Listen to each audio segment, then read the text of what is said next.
Hi guys, thank you for watching this video. For those of you who don't know, my name is Dumi. This video is going to be just a journal of my stay at a psychiatric hospital. So I recently had to check myself into a psychiatric hospital because of the anxiety and depression. So many people don't know that I have been dealing with anxiety and depression for many, many years now.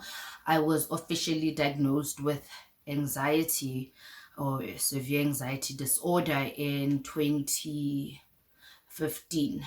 And then in 2017, after going through a major depressive period in my life, I was diagnosed with depression. So I'm not going to go into details around how, why, and all of that. I'm just going to just give you a broad overview. So there have been periods, where I have, or the depression was more heightened, or the anxiety was more heightened. And I have been going for psychotherapy, so meaning therapy with a psychologist, dealing with that. And that has really, really helped me a lot. But then last year, particularly, and like this, I would say this past year, up until now, has been one of those periods and one of the worst depressive periods in my life. And it led to a decision between myself, my family, and my medical team to get admitted into a psychiatric hospital.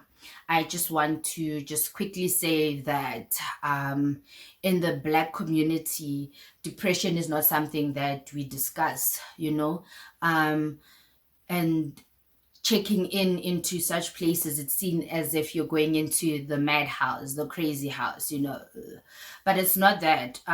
This place is a place where people with I would say psychiatric disorders, things such as anxiety, depression, bipolar, and it gives you an opportunity to go through many different therapy sessions, see a psychiatrist, and also get into a controlled environment where your medication can be regulated. You can be put on medication, and you can just get the help that you need and take I call it a life break, but it's really just a cocoon where you can go to and learn certain coping skills, and then you're able to go out into the world. It gives you an opportunity to just press pause and check yourself.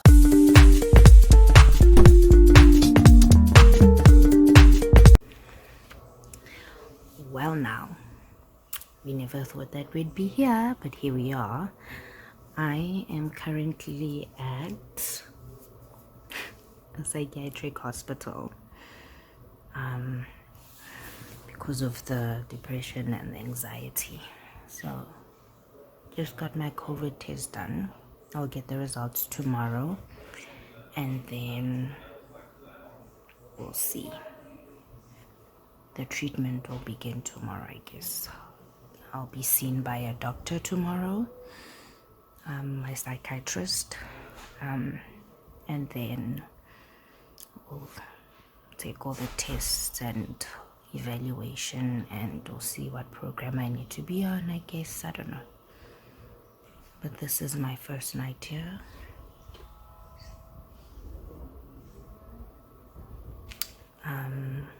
It's a private facility. So this ward is the landing ward until you get your COVID results. And then we'll see. When you come in, you have to obviously do the admission, but then they have to search your bags to see if you don't have razors, sharp objects, nail clippers, that sort of stuff. You declare your medication, and then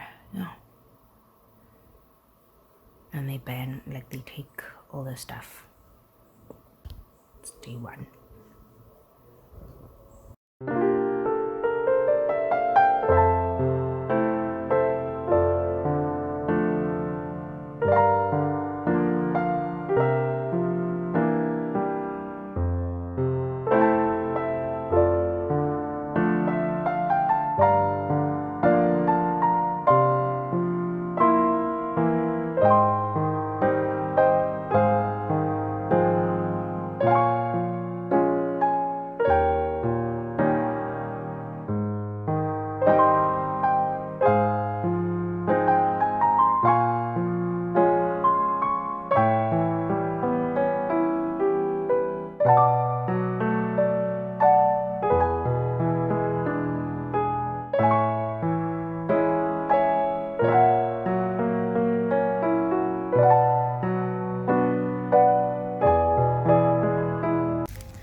Sure.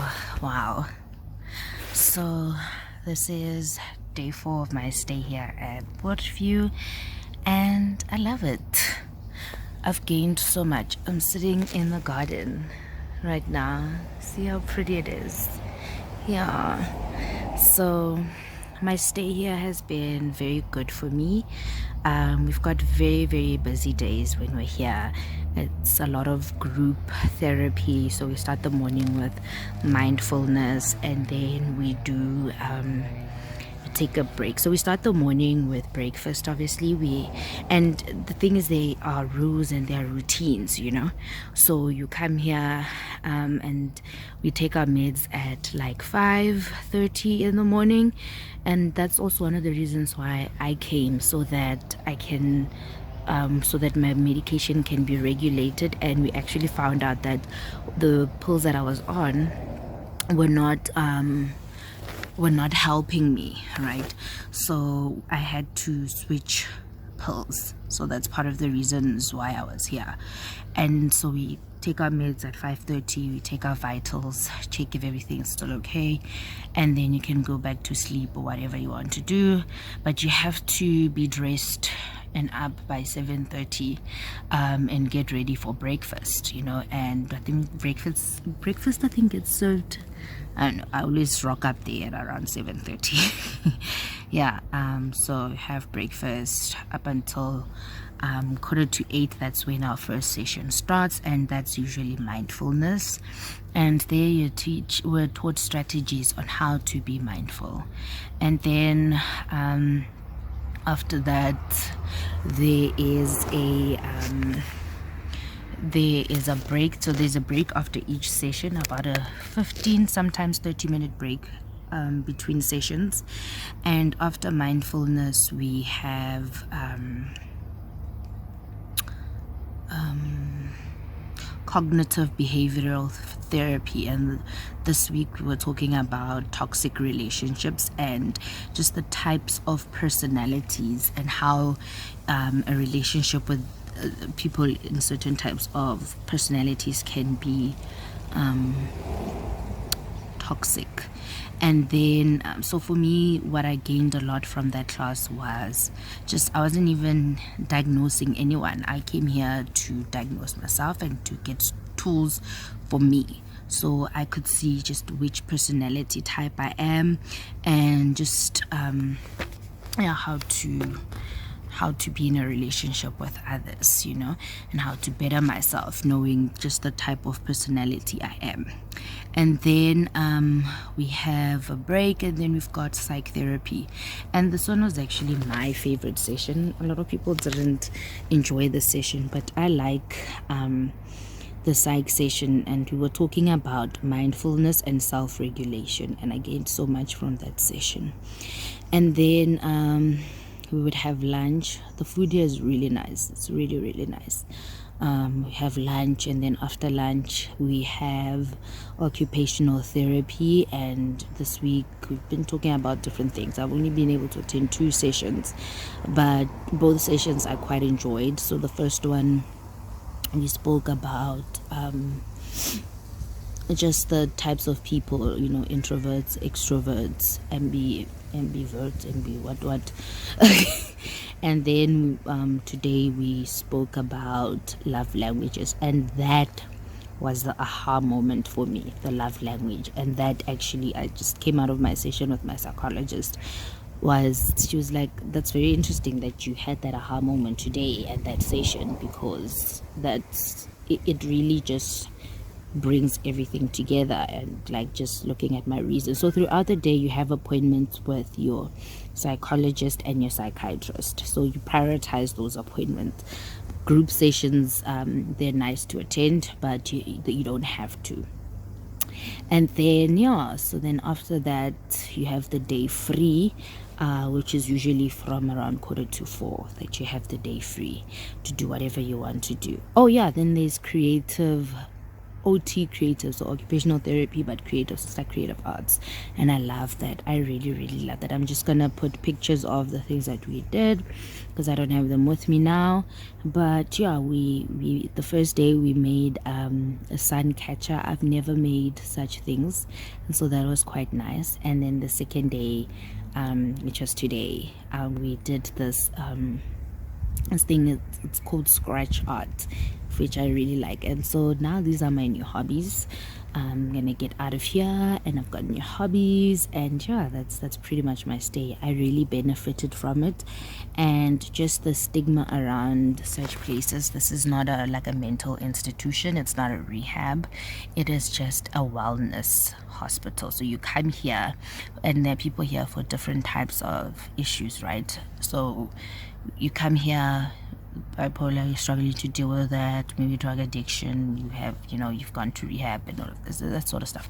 So it's just a place where you can get tools, and most importantly your medication can be regulated. And it's just a place where for me personally, was where I could press that pause button and get help, because clearly my body was telling me something. My body was screaming for me to stop. And we now know that there's nothing wrong with me. There's nothing physically wrong, mentally wrong. I am fine. Yes, I've been dealing with anxiety and depression, but there is no other psych conditions. And my body, everything's fine. Because when you get here, you have to do like blood tests. And, I even had an EEG where I had like wires and stuff connected to my head for about 16 hours. And there's nothing wrong with me other than, just the depression and anxiety that I've been suffering from. And now I was able to get the skills and tools that I needed. So yeah, I actually enjoyed my stay here, and I'm ready to go home tomorrow and implement what I've learned. Yeah.